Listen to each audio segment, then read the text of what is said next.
안녕하십니까. 차생충의 윤효섭 팀장이고요. 윤양섭 팀장입니다. 반갑습니다. 반갑습니다. 참 오랜만에 뵙습니다. 오랜만에 뵙습니다. 예.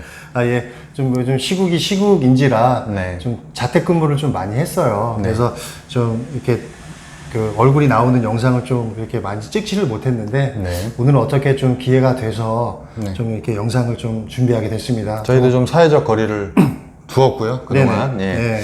근데 이번에 저희가 준비한 영상의 경우는 하지 않을 수가 없는 그쵸. 아주 핫한 예. 그런 주제를 가지고 돌아왔습니다. 네네. 그래서 좀 너무 핫하고 네. 좀 요즘 뭐 아주 이슈죠. 이슈죠. 예. 그래서 좀 이 영상을 안 할 수가 없어서 네. 일단 오늘 이렇게 준비하게 됐습니다.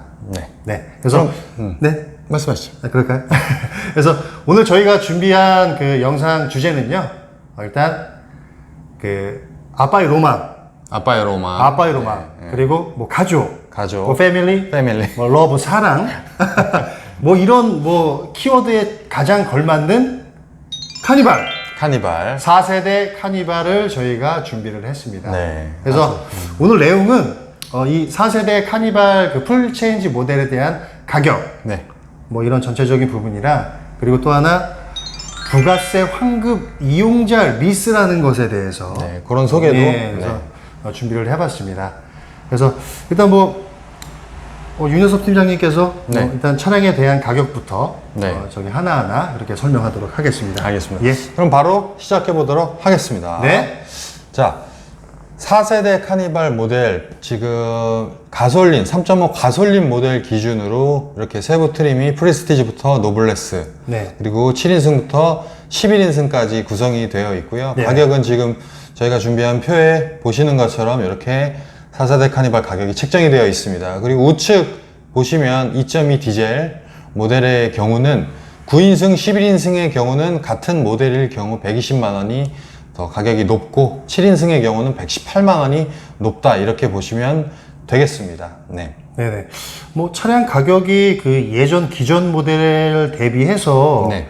그렇게 많이 올라간 것 같지는 않네요. 100만 원에서 200만 원 정도 올라간 것 같아요. 전체적으로. 예. 그 대신에 이 가격이 조금 올라가긴 했지만 이 무슨 기능등이라 뭐 기능 뭐 사양이라든지 이런 네네. 부분들은 좀 많이 좀 업그레이드가 많이 됐어요. 아무래도 4세대 카니발에 걸맞는 그런 네. 옵션들이 아주 최신 옵션들이 많이 반영이 된 걸로 제가 알고 있습니다. 네네. 그리고 실내 인테리어 같은 경우에도 네. 좀뭐 미래지향적이라고 할까요? 좀 이렇게 그 모니터라고 하죠. 네네네. 그런 뭐 계기판이라든지 뭐 클러스터 등이 좀 이렇게 디지털화가 좀 확실하게 좀 그렇게 구현이 됐다라고 보시면 될 것 같습니다. 알겠습니다. 일단 뭐 무엇보다 지금 4세대 카니발 디자인이 저는 참 마음에 들어요. 저도 괜찮아요. 저도 참 마음에 들어요. 이게 예전 기존 모델보다 네. 좀 이렇게 뭐랄까 좀 더 부드러워졌다? 부드러워졌고, 예. 그 기아차에서 출고하는 그런 모델들의 네. 그런 뭐라 그러죠? 그걸 라인? 그런 라인에 캐릭터 라인이라고 하죠. 캐릭터 라인을 네. 그대로 이제 뭐 답습하면서도 또 카니발만의 아이덴티티를 또 유지한 뭐 그런 느낌을 확실히 주는 것 같아요. 형 카니발 얼마 전에 사셨잖아요. 그쵸. 아니, 그때 당시에는 정말 차가 필요했어요. 왜냐면 제가 캠핑을 너무 좋아하거든요. 캠핑 좋아하시죠? 예. 근데 그래서 이 캠핑 장비가 너무 많은데 저 기존 차가 너무 작아요. 그래서 네.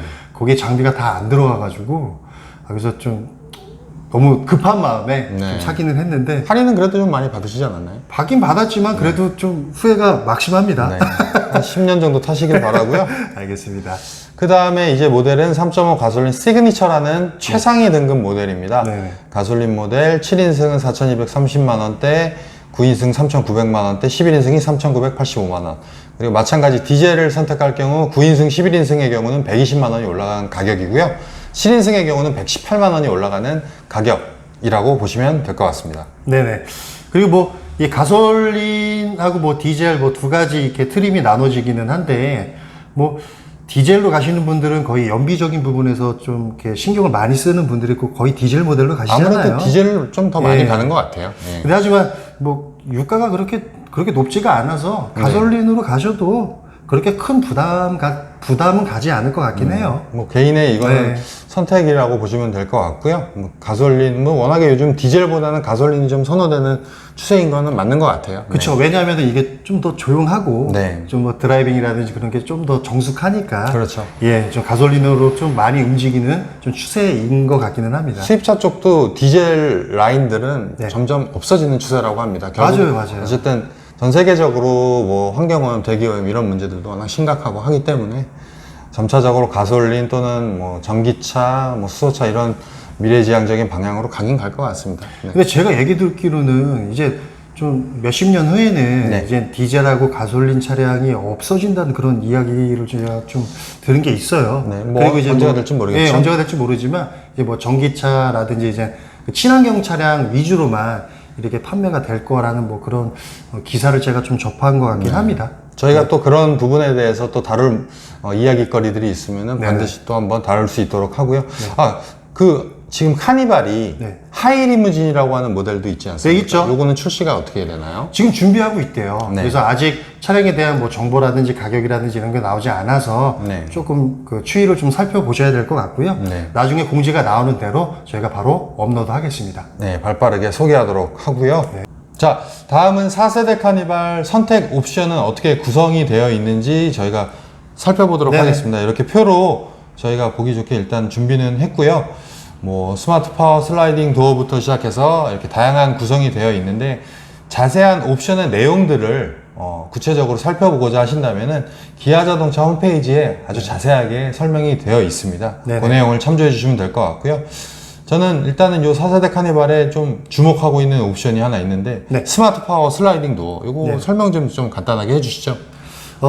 이 스마트 파워 슬라이딩 도어 기능은 기존 모델에는 이렇게 버튼식으로 해서 이제 슬라이딩 도어가 자동으로 열렸잖아요. 네네네. 그 기능 하나였어요. 근데 이번에 4세대 카니발 풀체인지 같은 경우에는 이게 사람이 이 차량 근처에 접근을 하면 접근하면 이 슬라이딩 도어가 자동으로 열리는 네, 뭐 그런 기능이라고 할 수 있죠. 그래서 아주 좋은 기능이에요. 예를 들어서 네. 이렇게 뭐 아이를 안고 있거나 네네. 아니면 뭐 무거운 짐을 뭐 들고 있거나 네. 했을 때 이게 이렇게 손을 움직일 수가 없잖아요. 네네. 뭐 아이를 안고 있고 양손에 짐을 들고 있으면.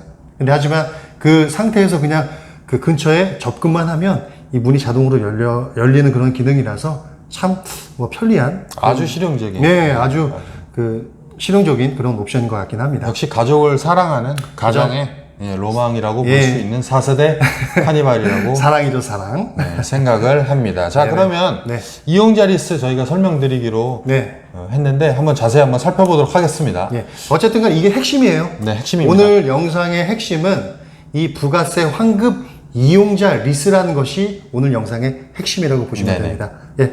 바로 설명해 주시죠. 자, 일단은 개인 사업자 법인의 경우는 네. 그 승합, 그다음 화물, 경차는 부가세 환급이 됩니다. 요 혜택을 받으면서도 리스로 인한 경비 처리를 원하실 때 이용하는 리스가 바로 부가세 환급 리스, 다른 말로 이용자 리스라고 하는데요. 네. 카니발의 경우는 9인승 이상부터 승합으로 인정을 받아서 이용자 리스를 이용하실 수가 있습니다. 네네. 지금 저희가 예시로 준비한 것은 36개월 이용자 리스 견적이고요. 보시다시피 보증금과 선납금 없이 리스를 진행했을 때 후불로 진행되는 월 납입료가 53만 6천 원대, 그리고 하단에 보이는 부가세 금액은 최초 납을 우선 하시고요. 추후에 부가세 신고를 하실 때 온전하게 환급되는 그런 일석이조의 효과를 누릴 수 있는 이용자 리스라고 보시면 될 것 같습니다. 예. 제가 볼 때는 이 월 납입금이 네. 54만 6,100원이면 이거 상당히 저렴한 금액 아닌가요? 이용자 리스가 아닌 일반 리스로 했을 때는 60만 원이 넘어가는 네. 견적인데 그래도 이용자 리스의 부가세 환급 부분 그 혜택이 있기 때문에 이런 금액이 가능해진다고 보실 수 있습니다.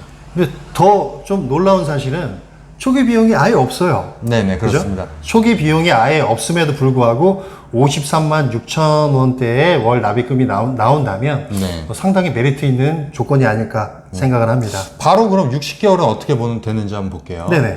60개월의 경우는 지금 같은 초기 비용 없는 조건에 약정 거리는 1년에 2만 5천 킬로로 책정을 해봤고요. 월 리스료는 44만 9천 원대. 이렇게 책정이 됩니다. 네네. 알겠습니다. 그럼 여기서 궁금한 게 좀 있을 것 같은데 네. 여기 맨 하단에 보시면 그 초기 납입금이라는 게 있잖아요. 이게 네네. 부가세 환급금이라는 그런 명칭인가요? 부가세 금액을 최초에 고객께서 납입을 하고요. 부가세를 고객께서 신고를 하실 거 아닙니까? 네. 개인 사업자나 법인 사업자이실 테니까 해당 이용자 리스트를 이용하시는 분들이 네. 신고하실 때 해당 금액은 온전하게 다 전액 환불이 되니까요. 이 부분은 납입을 했다라고 볼 수 없는 금액인 거죠. 아, 쉽게 설명을 하자면 네. 어차피 환급받을 금액을 미리 처음부터 납입하고 진행하는 거다라고 보면 될까요? 그렇습니다. 어차피 돌려받는 10%에 대한 부가세 부분 혜택 돌려받는 거고요. 리스에 대한 경비 처리도 이용자 명의지만 그대로 진행이 된다라는 겁니다. 그러면 이 견적서 자체가 네. 이 견적을 낼 때 차량 금액을 기준으로 잡고 견적을 내잖아요. 네네. 그럼 당연히 이 견적도 부가세 금액에 빠진 그 차량 가격으로 견적서가 산출이 되겠네요. 당연히 그렇게 산출이 됐으니까 이 혜택이 적용이 되는 거겠죠. 네. 그런 이유 때문에 아마 월 납입금이 좀 이렇게 낮게 책정이 되는 게 아닌가 그렇게 생각을 할 수도 있겠습니다. 맞습니다. 그리고 장점이 또 있습니다. 인수하실 때 네. 만기가 됐어요. 만기에 고객님께서 차량을 인수하고자 하실 때 이용자 리스는 명의가 이용자 아닙니까? 그렇죠. 근데 이제 그 일반 리스, 운용 리스를 하실 경우에는 해당 뭐 리스 계열수 5년, 예를 들어 5년으로 했을 때 5년 후에 등록사업소의 과표에 맞는 차량 가격의 7%의 취득세가 네. 들어가지만 이용자 리스는 이용자 명의에서 그대로 이제 소유권만 넘어가는 거기 때문에 과표 기준의 2%에 대한 세금만 내면은 간단하게 이전이 됩니다. 그럼 리스 계약 만기가 돼도 네. 뭐 금액적인 부분에서도 그렇게 큰 부담을 느낄 수가 없겠네요. 그것도 예, 아주 큰 혜택으로 볼 수가 있습니다. 알겠습니다. 그럼 이 부가세 환급 이용자 리스를 이제 주로 어떤 분이 많이 이용을 하셔야 되는지 네. 좀 그거에 대해서 좀 궁금하실 것 같아요. 일단 주체는 아주 명확합니다. 네. 일반 개인의 경우는 이용자 리스를 해도 부가세 환급이라는 혜택을 받을 수가 없기 때문에 네. 개인 사업자, 그다음 법인 사업자의 경우만 해당 부가세 환급 리스가 유용하게 작용한다 이렇게 보실 수가 있습니다. 그러면 이 부가세 환급 이용자 리스를 굳이 이용하시지 않아도 되는 이제 고객은 이제 뭐 그냥 개인이겠죠? 일반 개인 직장인 또는 뭐 프리랜서 이런 분들은 사업자 없이 사업 소득을 내고 있는 분들도 이용자 리스는 크게 의미가 없습니다. 사업자가 있어야만이 요 해당 승합에 대한 부가세 환급이 적용이 되는 겁니다. 그리고 제가 알기로도 이게 어쨌든 간에 이제 법인 사업자나 개인 사업자인 경우에는 이 부가세 환급 이용자 리스를 이용을 하셔서 혜택을 받을 수는 있지만 근데 사업자라도 안 되는 또 그런 사업자가 있는 네, 맞습니다. 면세 사업자의 경우는요, 부가세 환급 혜택을 받을 수 없기 때문에 메리트가 없습니다. 알겠습니다. 뭐 정리를 하자면 부가세 환급 이용자 리스 혜택을 받을 수 있는 사업자는 일반 과세 사업자나 법인 사업자 그렇지만 면세 사업자는 안 된다라고 좀 정리를 하면 될 것 같습니다. 네. 자, 저희가 준비한 영상은 여기까지고요. 근데 뭐 여기서 제일 중요한 것은 뭐 부가세 환급 이용자 리스에 대한 그런 내용인데 이 부가세 환급 이용자 리스에 대한 이 내용들을 정확한 내용들을 이 영상에 모두 담기에는 좀 부족한 부분이 좀 없지 않아 있습니다. 네. 그래서 이 부가세 환급 이용자 리스에 관련된 뭐 정확한 내용을 좀 확인하고자 하신다면 저희 대표번호로 문의 주신다면 저희가 상세하고 친절하게 상담드리도록 하겠습니다. 알겠습니다. 자, 뭐 마지막으로 하실 말씀은 없으시고요. 많은 문의 주시고요. 네. 알겠습니다. 그럼 여기서 마무리하는 걸로 하고요. 다음에 또 좋은 영상으로 또 찾아뵙도록 하겠습니다. 지금까지 윤양섭 팀장 윤효섭 팀장이었습니다. 고맙습니다. 감사합니다.